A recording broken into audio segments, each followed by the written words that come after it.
Hey, Jimmy. Hey, Mom. You want to come downstairs for some hamburger pickles? Yeah, I'll be right down. Okay, good, Jimmy. I'll see you down there. I bought 500 of them for us to eat together. Okay, I'll be right down. Hey, everybody. Oh, yes. Oh, yes. You know the grape stomp? You know the grape stomp lady? I'm not done. Hang on. Oh, you're I'm not done. Oh, yeah.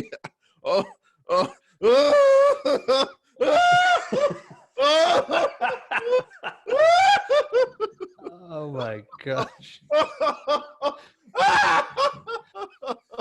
Oh, yes. Hey, everybody, welcome back to the Paid Search Podcast. My name is Jason Rothman. As always, I'm joined by the great Chris Schaefer. Chris, what were you saying?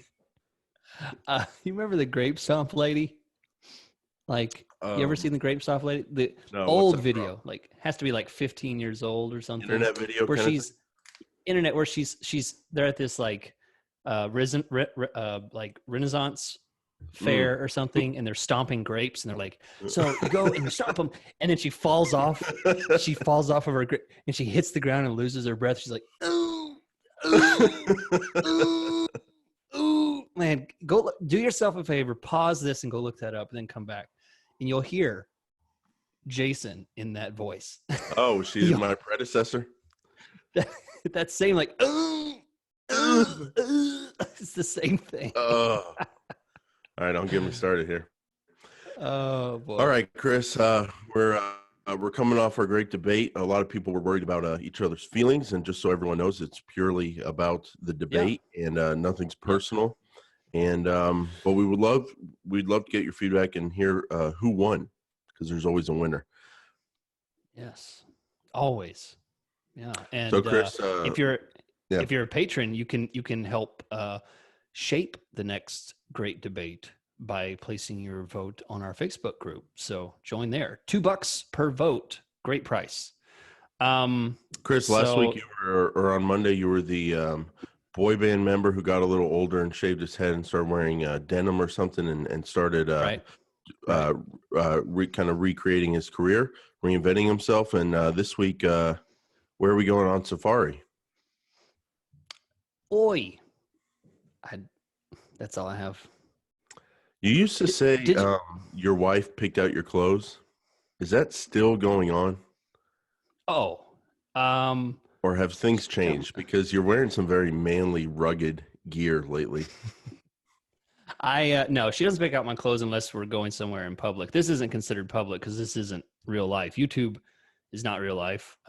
Podcasts don't matter because you don't have to wear pants. Yeah. So no, she doesn't pick it out for this. I told her, I showed her, I said, what do you think? I'm doing the podcast today. I said, I'm going for digital cowboy. And she laughed. Yeah. She usually doesn't think my jokes are funny. So that was nice. 15 years of marriage, and it's nice to hear her laugh every now and then. Going in that direction. Yeah. I like it, Chris. Yeah. So, we're going to do a Q&A today. We got some great questions.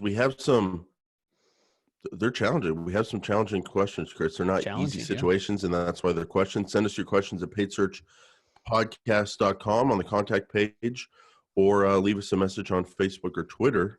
Chris, I'll hand it off to you to tell us about Optio, and then we'll take it from there. Okay, guys, I'm going to tell you about our favorite tool to automating your time-consuming tasks on Google Ads. Okay. Let's step outside of the Paid Search Podcast a bit, and let's talk about one of the things that there are many fans of. We've drawn a line in the sand, but there are many fans out there of specific campaign structures, account structures. And we're talking about SCAGs. There are still people out there that like SCAGs. Guys, you can still be a part of the cool club, right? I mean, we still like you. It's fine. We're still supporters of people that like SCAGs. We just don't do it. And I'll tell you what, Optio is your best friend. The SCAGers out there, believe it or not, this tool is designed to help you with things like that. If you want to create detailed SCAGing campaigns, right? You want to do things that would take a tremendous amount of time. Part of the reason why we don't like it is because of the time investment. This is the tool to help you automate time-consuming tasks. You can create detailed scagging campaigns, accounts. You can fix keyword duplication, keyword cannibalization, and other structure issues all directly in this tool. Other things like improving your search terms, right? Usually I have to, when I do training, I talk about people, here's the task of helping your search terms and improving your, it's a time consuming task. This is a swipe, swipe, swipe, back and forth, bam, bam, bam, go through it, block, add, block, add, block, add. It's beautiful. It's simple. It's beautiful. And anyone can do it. That's the idea behind Optio. You get a 2-month free trial with a special offer directly through our show. You're not going to hear it anywhere else. Optio.com/PSP2. That's OPTEO.com/PSP2. Use the chat box at the bottom and say, hey, I see there's a 30-day offer. Can I get a 60-day, a 2-month offer? And they'll give it to you because you're a listener of the Paid Search Podcast. So check them out. Support our sponsors, because by supporting them, you support us. Thanks, Chris. And we also have a lot of professionals that listen to the show and a lot of aspiring professionals that want to get more clients. So I want to tell you about Kyle Solarud's Elite Local Ads. Elite Local Ads is all about helping you get more customers for any local business using a proven Google Ads formula that's guaranteed to work. So if you're running Google Ads for a local business or for many local businesses, then we encourage you to check out EliteLocalAds.com. Elite Local Ads is a comprehensive training program put together by our friend Kyle Solarud, designed to help you get more customers for any local business using Google Ads. The program includes 8 complete training modules covering everything from keywords to ads to advanced campaign optimization, retargeting, and more. It's not an inexpensive program, but the value is off the charts, and there's even a 30-day refund policy if you're at all worried about the investment. Kyle says with over 150 students, he's only ever had one person request a refund. You can see more for yourself at EliteLocalAds.com, including several testimonials from people who have been through the program already. Again, that's for anyone who's running Google Ads campaigns for local businesses. Check out EliteLocalAds.com. It'll help you get more customers, and we will have links to Elite Local Ads and Optio in the show notes. So, Chris, with that said, why don't you kick us off here? And why don't we open up here with a banger of a question about something you're very familiar with, B2B. Yeah. All right. So we're going down to Miami. That's it. I don't have any. I've been there once at the airport, so I have nothing to say about the culture, the people, or the weather. You have anything about Miami that you like? When me and Cynthia were in the midst of our young love affair, wow. she went to Miami for work, and we had just started getting to know each other and getting through that period of long distance in our relationship. That week she was down there for work. It was a momentous occasion in our relationship. Wow. That was. And I'll never forget Miami, even though I wasn't there. That was a wasted 30 seconds. All right. Vanessa from Miami, Florida. I recently got a client who does commercial landscaping, and I've been having a hard time getting traffic that is specific to commercial properties. This company does not do any residential landscaping, only commercial, but we were not getting any clicks when I was targeting commercial specific keywords. It didn't matter how broad the keywords were, what companies, what combinations. There was no activity going on. I went ahead and opened it up to general landscaping keywords, and that helped us get a lot of traffic and even some calls and leads, but they've all been for residential properties. What can I do to get relevant commercial property landscaping traffic when the search volume is so low for these terms? Now, Jason, I have to say, for those that are listening, this seems like a very specific question about commercial landscaping. It's not. But it's not. This applies to tons of businesses that do a service plus a niche, right? They do something plus something. So, for example, they do landscaping plus commercial. So this gets in a lot of people in trouble. I do a lot of B2B work, like Jason said, and very common. I think we have, we have some thoughts on this, and we can totally disagree and have conflicting ideas. But I think that's the good part of the PSP. So, Well, Chris, let me yeah, know. the situation, it's but even beyond just someone who does one service and then within a niche, the way I would phrase it is people who do a service for the commercial space for other businesses, and a ton of the search volume, people search the same way. So like someone who's sitting in a property management office and they run a 100-unit apartment building and they're looking for commercial landscapers, their boss tells them, find us some landscapers this week. They're going to go to Google. They're going to search landscapers in Miami the same way someone with a 3,000 square foot house looking to pay a landscaper a couple $100 a month or whatever would search. So the problem is there's way more residential landscapers. There's way more to consumer in a lot of industries than there is to business, but people search for it the same way. So the percent of the volume is just way, way higher for consumer. And in this case, that would be residential. So the question is, how do you get around that? So I have some ideas. Chris, let's just start off with what I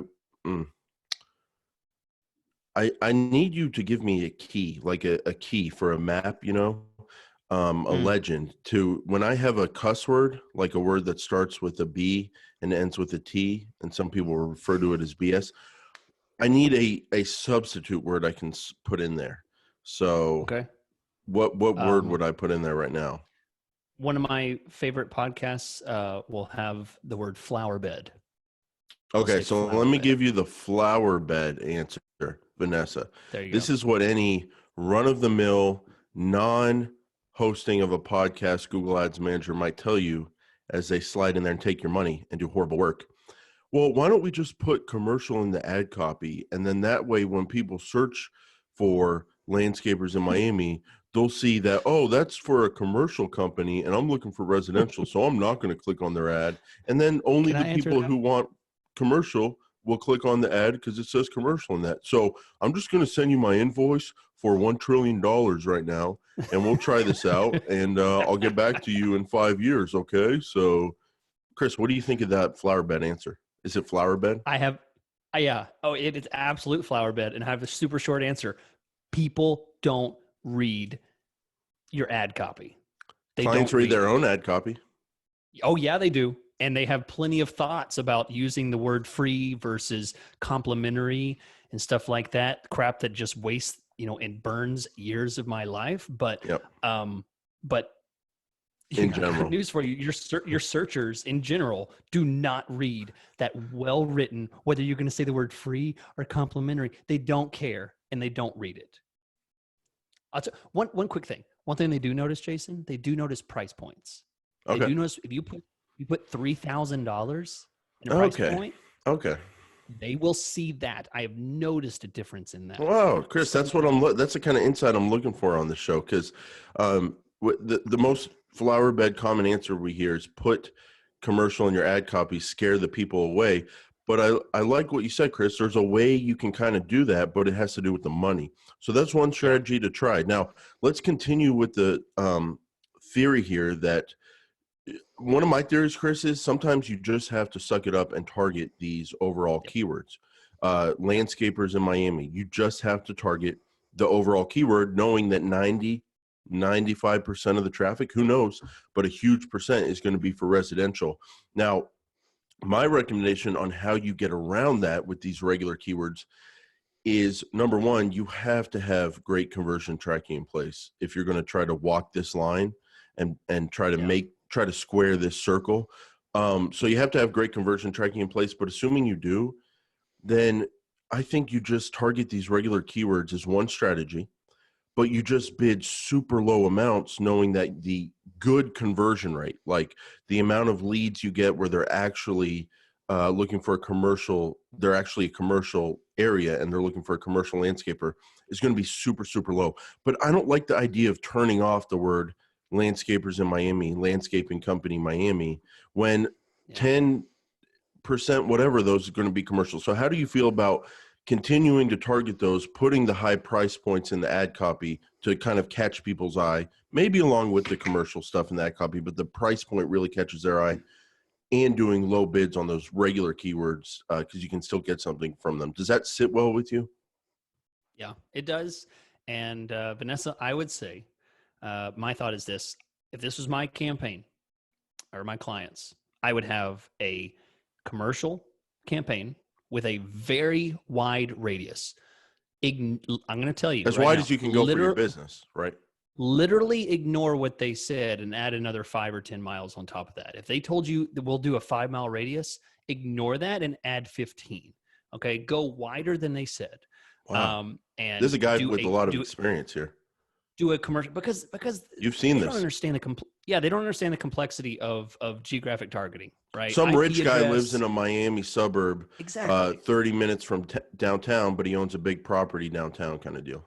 Exactly. There's Okay. all kinds of reasons why you don't need a 5-mile radius. So do a wide radius, put bids at a very high percentage for commercial. Make sure it's tight. Make sure it always has to include commercial or business landscaping, not landscaping business, but business landscaping, things like that.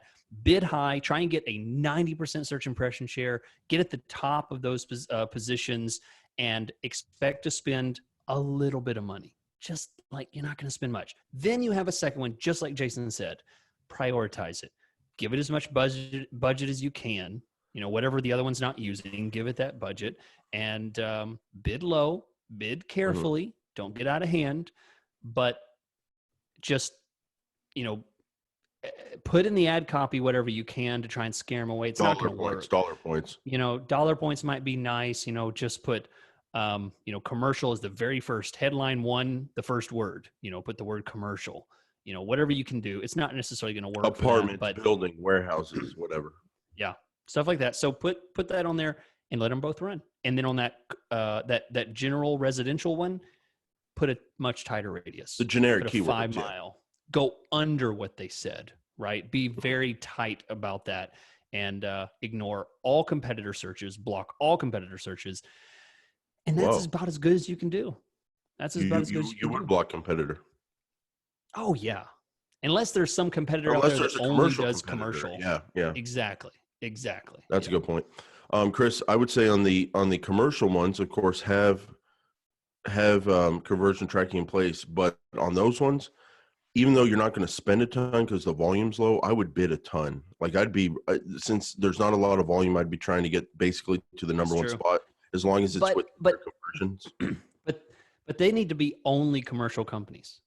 They don't need to be like companies that commercial also do residential. Right. I'm saying that, but I'm saying also on the commercial landscaping keywords, the commercial campaign, since it's low volume and valuable, probably bid it up. And the reason it's valuable is because someone looking for landscapers at their home, they're paying $50, $100 a month, whatever it is. Someone looking for commercial landscapers for 100 apartment units, for 5 warehouses, whatever. You never know who's doing that search. It could be a national chain with 15 stores in the metro, and you kind of missed out on it because you weren't willing to bid the extra 20% to be in the number one spot. So it's more valuable. That's why you would want to bid up. Chris, here's a great tip. National people searching about Miami. I would block all other countries in the world and then allow it to run people searching in or about Miami, as long as they're in the United States, because it could be some investor who owns property in Miami and he's sitting in Ohio, you know? And I'm not talking about Miami, Ohio. Yeah, definitely. Yeah, absolutely. And that's a third campaign. So basically what we've talked about is, clients that are running 3 campaigns: local for just general landscaping stuff, a second one that's commercial only, that's a little bit wider, and then a national that's commercial only, that is the widest it can get. And those last 2 have the highest bids. In the very first one, the residential one, has the lowest bids. And that's it. I mean, and don't get micromanaged. Don't let them try and tell you, hey, we're getting too many calls from residential. I say, you know what? Sometimes do your tracking. Yeah, sometimes you can't sort the pepper for the fly poop. But Chris, this problem's so hard. Just to finish up here, you gotta throw everything at it. You gotta do income bidding. You gotta do demographics. There's no 18 to 34-year-olds that own commercial real estate, and I don't want to hear it about oh, it could be someone searching on their thing. It could be, but you know what? I would just maybe don't exclude 25 to 34, but maybe just bid them down or really pay attention to it. And then one kind of like, I would say it's a desperate strategy, Chris, um, layering on audiences who are interested in business services, audiences who are, if there's something like Yeah. in the market for commercial real estate, um, possibly you could actually just target those and not do observation. People interested Yeah. in or in the market for commercial real estate, only those people when they're searching either commercial landscaping or regular landscaping keywords, but they have to be interested in the market for commercial real estate as an audience that you're targeting. I would say maybe don't lead with that. Don't make that your only strategy, but maybe that's something I would have going, have it on observation. And then if you're actually getting some volume there, maybe try it out and actually target it and limit your traffic, but open up your traffic because you're doing the more general keywords, but you're limiting it by people who are in the market for commercial real estate. But the problem is, what if someone's not in the market for commercial real estate because they already own 15 properties, you know? So Right. Yeah. you got to be It, careful it, when you it, limit yourself like that, but it's an idea. this is, I mean, so we're talking about landscaping and commercial landscaping. All of this, all of these answers apply to anybody who has the question. I can't get any traffic. I can't find, Consumer I versus can't business. find the Yeah. volume. It Yeah. applies to everything, these strategies. People aren't searching for it. I know they want it, but I can't find the right kind of keywords. This is a discussion of how to apply that. So it's you may not do landscaping, but there's plenty of people that fit into this this issue. And Chris, we gave good advice. We gave it our best effort. We're going to step back now. We're going to let Vanessa take it from here. Have a good time with this kind of campaign. It's something that I just don't want to get involved with because it's actually really Nope. freaking tough. And so we gave some good advice, but man, is it not one of the toughest things in Google Yeah. Ads, Chris, where I some think people searching those keywords are good for you, but the vast majority aren't. That's a tough situation. I think I don't know if I said it in the Patreon or I think I said it in the Patreon just this Monday. I think I said my least favorite client. I think I have it in my notes right here. My least favorite client are clients. What did I say? That are service plus niche, where it's like one specific thing plus a niche. And it's usually very difficult because people don't search service plus niche. They rarely search, I want landscaping for my restaurant. That's not what they search. They just search But you know, Chris, I want to, landscapers near me. here's my beef. Because Google Ads is so perfect, because we have so much control, we have to be told, hey, I only want this niche service and not all these other things. You think they tell that to their radio guy? You think they tell that to their TV guy? Of course not. They just bow down on their knees and go, here's all my money. Oh, I see it on TV. You're so cool. Like, they don't have to be held to that standard, and we do. So maybe it comes down to people are trying to be too perfect with Google Ads. If they would actually put the work in to A, get all their conversion tracking in place, and B, put values on those conversions and actually know the lifetime value of a customer, and then they could see the conversion value, and then they could be comfortable bidding on that stuff where you're only going to get a small number of good conversions, but you actually have real conversion value numbers, and you can see that it's profitable, and you can still use the system the way it was meant to be used. Maybe people should be trying to do that instead of trying to square the circle, as I say. So how do you like that? Listen, where's my horse? Because I'm feeling like I'm on my high horse today. How dare you? How dare you expect more out of those business owners to think beyond just what happened today? Well, it's not for me. It's for them. It's like, we have such an opportunity here with Google Ads, but if you try to turn it into something it's not, because of your lack of ability to put good conversion tracking in place, and even a bigger problem, Chris, your lack of ability to actually know the average lifetime value of a new customer. So many advertisers don't go through that process, and then you're just kind of you don't know what you're doing. So give yourself some vision and know the lifetime value. So it's my turn to read a question here, Chris. My question comes from Robert from the UK. Robert has had to close his stores due to the coronavirus situation. And now that he has some downtime until he's allowed to reopen again, he has paused all his Google Ads campaigns that he is allowed to, that he manages himself. And he wants to know what is one thing he can do during this downtime in his Google Ads campaign to clean up or to evaluate, to kind of improve his performance when he's allowed to open the stores again and turn his campaigns back on. So basically, we've got an advertiser. They're not running their ads. Have you heard of that lately? Yes, I've heard a lot of that. Oh yeah.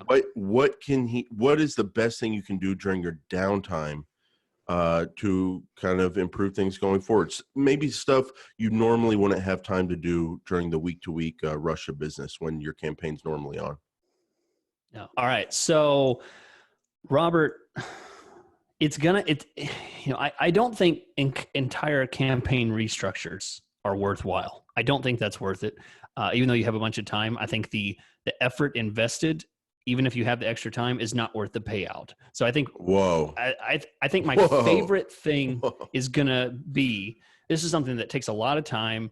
There's probably tools out there that maybe could do it faster, but one of my favorite things to do is just sit down and use my creative mind to go through the search terms. And I love to pull up the search terms, do a long history, as long as you can do with reliable data, and scroll until you get to like the one impression, one click stuff. Start looking for consistencies on certain terms. They might mention a mattress type or style or color or I don't know about size, queen, king, stuff like that's going to be very common. That's not going to, I'm looking for very specific bunk, little nuggets. Yeah. Mattresses that fit a bunk. And what you do is you do a filter, create a filter based on that one word that has the word bunk in it. Or maybe you find that there's a lot of phrases having to do with soft, or how many of them include the word pillow in them. Okay. Salesman. So what you do is you create weird one-off once a month searches where you get some search about mattress salesman in movies or something, and you just haven't caught it yet. So in a negative what I love to do is find those things that you have, assuming you have lots of data. This is not going to work if you only have like 2 months or 6 months of data. I don't know that this would be that useful, but you want a lot of data. And what you do is look through them and see if you filter to only show things that include soft or bunk or pillow in them. If the search term includes that, how does that change your numbers? How does that change all the campaigns that include the word pillow? So a filter. Does it bring up your conversion rate? Yeah, filter at the search term level is all it is. And just look to see, like, is your click-through rate higher? Is your conversion rate higher? Notice anything particularly interesting about that? And usually this is a time-consuming process because you kind of have to look and browse. And sometimes you may come across nothing. Other times there may be something really interesting. So you say, okay, Chris, I did that. What do I do with that information? If you find anything that really sticks out, what I would suggest doing is possibly creating a new ad group and targeting that. Setting up something. I'm not saying to block it. If you find that pillow is very interesting, don't block it in the other ad groups, but create one that's specifically targeting pillow. That's the kind of stuff that I think would be really useful with some extra time, while you're quarantined at home. Can also get some ad copy ideas from just seeing what words are included in the search terms. And Chris, yeah, I want to say maybe never. I was going to say we don't talk about this often, but maybe never, but I think maybe once or twice. But if you go to the overview section of Google Ads, they have sometimes when you have a lot of volume, they have a searches box, and it shows you searches, which are search terms, and then it also shows you words. If you want to filter for words, and there's actually a lot of different. I'm looking at a high volume account. There's a lot of them. And they break up the words in the search terms. And I'm looking at like one of my campaigns. I see the word free. They broke out as one word. Mrs. They broke out as one word. Is they broke out. So there you can act like I love your idea there, Chris. When you actually break up search terms into words, either through this tool on the overview page or just looking at it manually. I'll Yeah. I'll tell you one thing that I've found that you may never really think about is do a search term filter for space in space. So in other words, if someone types mattress store in, whatever city. So basically, if someone's searching mattress store in, do a filter for space in space. So it's just that. And then what you may find is that, it may be really interesting to find when people do local searches, how does that change the effect of the ads? Do you get a better conversion rate when they're looking locally as opposed to just online searches? What's crazy, Chris, is on the overview page under searches, they on just words, they do have the word in on this account. The word in, like you're saying, like they basically did a filter for you. And when you hover over it, it tells you some clicks and impressions and the total, but then it actually is in the word in. But then when you click on it and it takes you to the search terms and it says search terms contain in, they didn't do the space like you're talking about. Yep. And so it included Yep. words that include the letters IN in them, and it didn't do it for Exactly. you. So I like the overview tool. It kind of can get you started, but yes, doing proper filters is manually is that's why I where said it's at. You have to do space in space. That's very important. Yeah. So Chris, just a lot of downtime stuff you couldn't normally do. My instincts were like yours. It was to look at the search terms last 12 months, not just last 14 days, last 30 days like normal, and actually really dig into it like you said. And then honestly, Chris, for some high volume accounts, one thing I find myself struggling with is things get unwieldy, things get built out over long periods of time. And I do like consolidating my structure when I have downtime. It's very, very difficult work. You're doing a lot of moving things around. You got to make sure you're not making errors. But when there is downtime, I do like kind of pruning an account and kind of continuing to make it as simple as possible in terms of its structure, because that pays off with better management going forward. And obviously it's a lot easier to do that when you're not running and you have some downtime. But it's a I don't know, it's not a fun thing to do, and you never want to let it get to that point. But if you are dealing with an unwieldy situation, that's a good time for it. Yeah. So Chris, it looks like we have room for one more question. So one more. Yeah. Okay. So I got to tell you guys this important question from Alexander from Austria, Upper Austria, is a great question.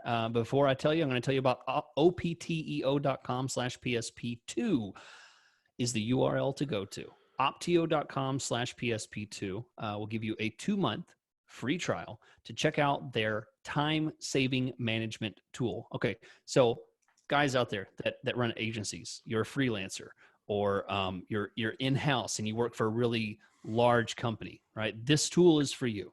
Whether you work with 15 accounts or 100 accounts, this tool, they have different payment structures or pricing structures based on how many. So it's really simple. If you work with 25 accounts, you're going to pay one price, and you have 50 accounts, you're going to have another price. It's priced for everyone. The guy who just has a few clients just getting started, is designed for you, and it will help you get things done faster. The guys who have tons of accounts and are pressured for time, don't have the time to manage campaigns, this tool is designed to help you get things done faster, and they have a pricing specifically for you. All very affordable. And I'll tell you what, the most affordable thing is the fact that it's all free to try for 2 months. opteo.com/PSP2. Use the chat box and ask for the special Paid Search Podcast 2-month free trial. Thanks, Chris. And I want to tell everyone who runs Google Ads for local businesses or for many local businesses to check out EliteLocalAds.com. Elite Local Ads is a comprehensive training program put together by our friend Kyle Solru, designed to help you get more customers for any local business using Google Ads. Elite Local Ads is all about helping you get more customers for any kind of local business using proven Google Ads formula that's guaranteed to work. It's basically a blueprint for local business advertising with Google Ads that you can apply to your business or to multiple businesses if you're running local campaigns for clients. There's different modules, keywords, settings, and ads tracking, setup, campaign optimization, retargeting. Go to eliteLocalAds.com. Check out the offer. It's a great offer. It is not inexpensive, but the value is off the charts, and there's a 30-day refund policy if you're at all worried about the investment. Kyle has had over 150 students, and he's only ever had one person request a refund. See more for yourself at elitelocalads.com, including several testimonials from people who have been through the program themselves. Again, that's for anyone running Google Ads for local businesses. Check out elitelocalads.com. Alexander from Austria. Hey guys, love your show. You're doing a great job there. I have one question concerning audience targeting in Google Ads. Wouldn't it be smart if you add all the affinity and in-market audiences to your campaign, to your search campaign, I might add, at the observation targeting level? Oh, Alexander sounds like an entrepreneur, a guy that's looking. He sounds like that opportunities. kid in class where everyone knows the teacher got a divorce, but no one's going to talk about it. But the little kid raises his hand and is like, why would you get a divorce? Isn't that a lot of emotional stress and a big financial hit? That's not a good thing to do.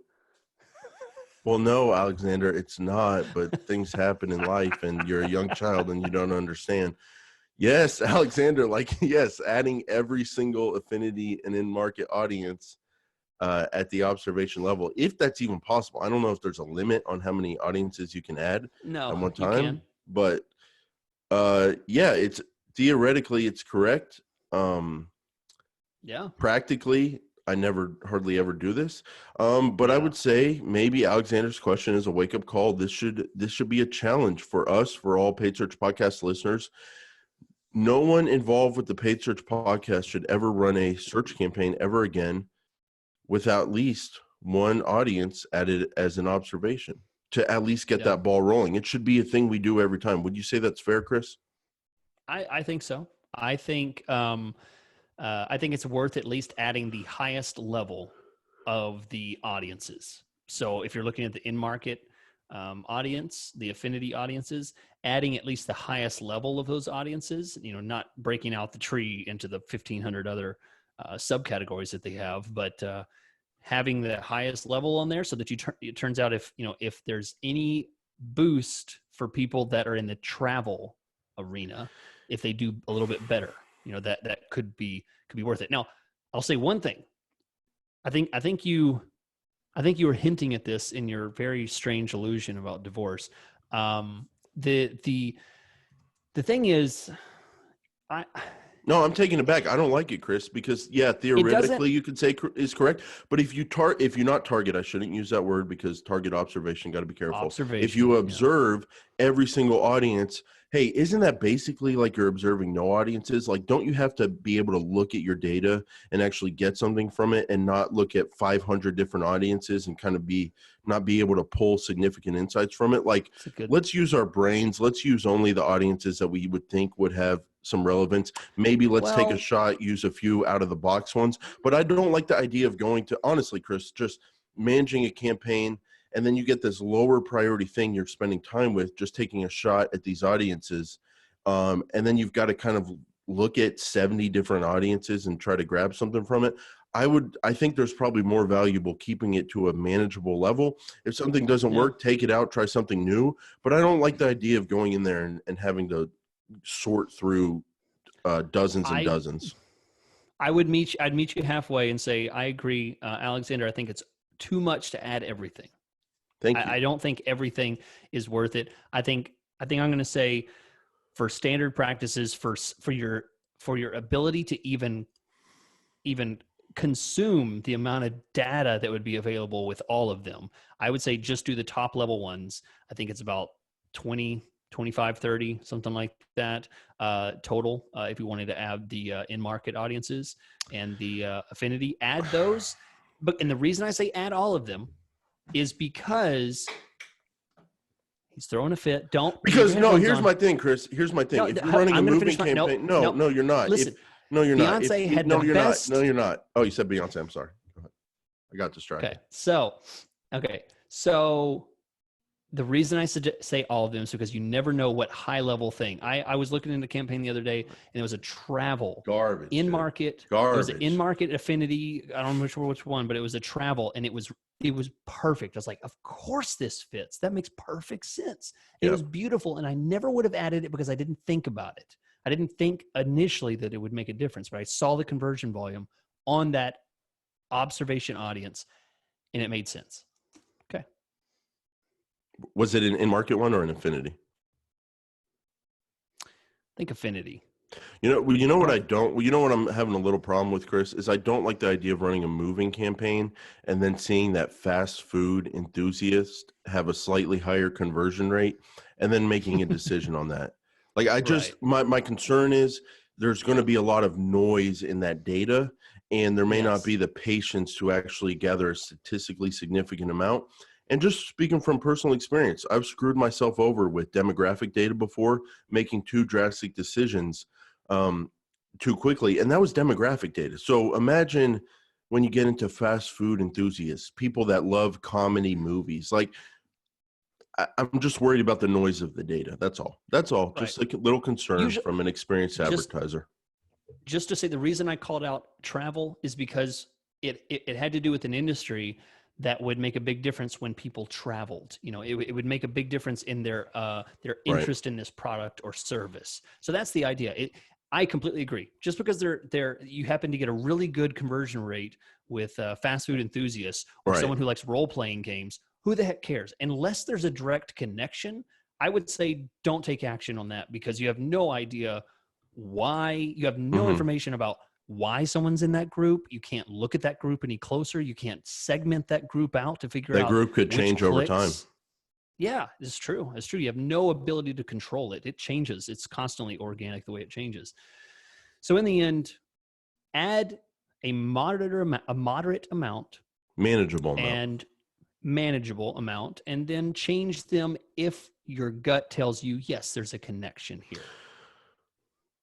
All right, Chris, we nailed it in terms of our time, just our internal time here. I love it. You know, I get a feeling of emptiness, especially during these times on Fridays, knowing that that's when we record the Thursday show, by the way, is Fridays. And it's just like the close to our week. And I don't see you again until we record Thursdays. And it's a long 6 days. And I worry about you, to be honest. I worry about you.